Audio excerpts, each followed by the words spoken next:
We are still in the series of warehouse qualification. In this video, we focus on the first part, URS to IQ.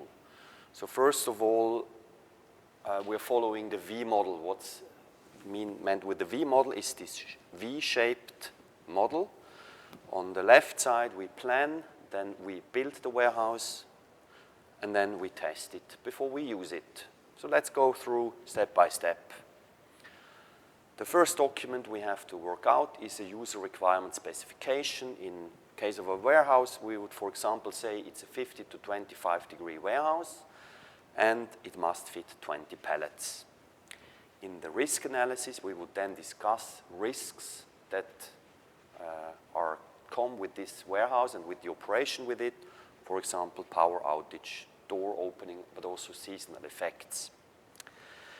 In the design qualification, we then define how this warehouse should be built, insulation, floor plan, conditioning, power supply, and so on and so forth.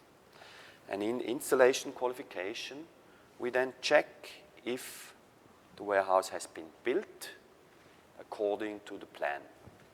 So that's the first part of the qualification.